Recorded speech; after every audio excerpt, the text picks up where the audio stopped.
जो आला ज़र्फ़ होते हैं हमेशा झुक के मिलते हैं, जो आला ज़र्फ़ होते हैं हमेशा झुक के मिलते हैं। सुराही सर निगू होकर भरा करती है पैमाना, सुराही सर निगू होकर भरा करती है पैमाना।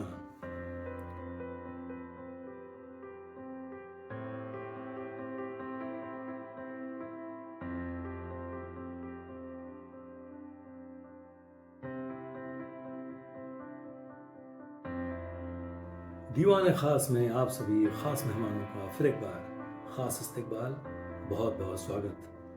संदीप गुप्ते का प्यार भरा आदाब। ऐ सनम जिसने तुझे चांद सी सूरत दी है, उसी अल्लाह ने मुझको भी मोहब्बत दी है। उर्दू के अजीम शायर हैदर अली आतिश साहब के बेहतरीन और बुलंद अशार आज हम इस मौजू पर बात करेंगे। तो सबसे पहले शायर के बारे में मुख्तसर मालूमात और उसके बाद उनके चुनिंदा बुलंद अशार। उस्ताद शायर मुसहफ़ी के शागिर्द और गालिब के समकालीन थे हैदर अली आतिश साहब। आतिश साहब के पेरेंट्स का ताल्लुक बगदाद से था, जो रोज़ी रोटी की तलाश में दिल्ली आ गए थे। उसके बाद वो फैज़ापुर में जाके सेटल हो गए थे। आतिश साहब की पैदाइश 1778 की फैज़ाबाद की और उनका इंतकाल 1847 में हुआ। हुस्न इश्क का खूबसूरत एक्सप्रेशन, ये पहलू आतिश साहब की शायरी की सबसे बड़ी ताकत और उनकी शायरी की खासियत है। तो दोस्तों, नज़र डालते हैं हैदर अली आतिश साहब की शायरी के ख़जाने से चंद अशार, चुनिंदा अशार मैं आपके सामने आज पेश करता हूँ। तो दोस्तों, एपिसोड की शुरुआत आतिश साहब के एक शेर के साथ में करता हूँ। देखिए, कुछ नजर आता नहीं उसके तसव्वुर के सिवा, कुछ नजर आता नहीं उसके तसव्वुर के सिवा, हसरते दीदार ने आंखों को अंधा कर दिया, हसरते दीदार ने आंखों को अंधा कर दिया। अब आतिश साहब का ये शेर देखें। दोस्तों से इस कदर सदमे उठाए जान पर, दोस्तों से इस कदर सदमे उठाए जान पर, दिल से दुश्मन की अदावत का गिला जाता रहा, दिल से दुश्मन की अदावत का गिला जाता रहा। अब आतिश साहब का ये खूबसूरत शेर देखें। उड़ गई हैं सामने से कैसी कैसी सूरतें, उठ गई हैं सामने से कैसी कैसी सूरतें, रोइए किसके लिए किस किस का मातम कीजिए, रोइए किसके लिए किस किस का मातम कीजिए। अब ये खूबसूरत शेर देखिए आतिश साहब का।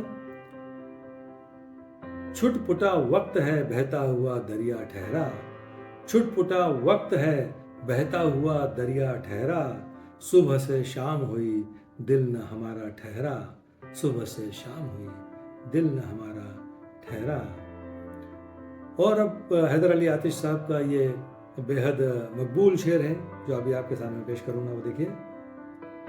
बड़ा शोर सुनते थे पहलू में दिल का, बड़ा शोर सुनते थे पहलू में दिल का, जो चीरा तो एक कतराए खून निकला, जो चीरा तो एक कतराए खून निकला।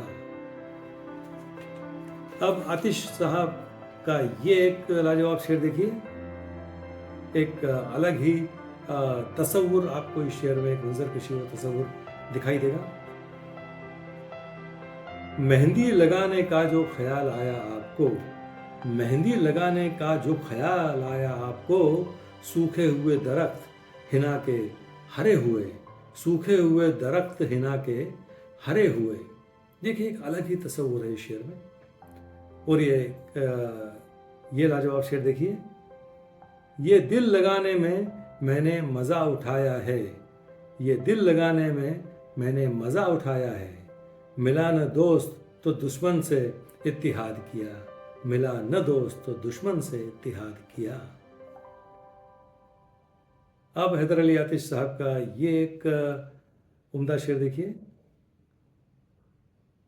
इस शेर में एक रवानी बड़ी गजब की है जो आपको दिखाई देगी। आए भी लोग बैठे भी उठ भी खड़े हुए, आए भी लोग बैठे भी उठ भी खड़े हुए, मैं जा ही ढूंढता तेरी महफिल में रह गया, मैं जा ही ढूंढता तेरी महफिल में रह गया। और अब हैदर अली आतिश साहब की एक गजल के ये 2 शेर देखिए। तेरी जुल्फों ने बल खाया तो होता, तेरी जुल्फों ने बल खाया तो होता, जरा सुंबुल को लहराया तो होता। सुंबुल यानी जो सेंटेड ग्रास जो होती है, सुगंधी घास, उसको सुंबुल ये लफ्ज इस्तेमाल होता है। तेरी जुल्फों ने बल खाया तो होता, जरा सुंबुल को लहराया तो होता। ये शेर देखें।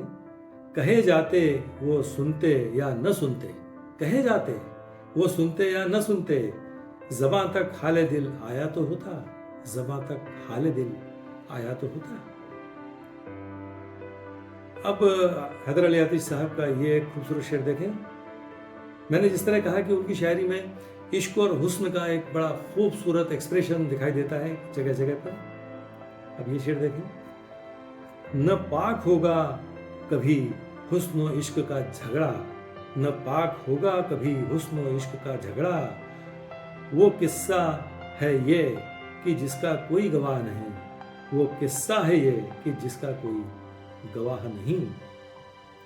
और अब आतिश साहब की गजल का ये एक शेर देखें।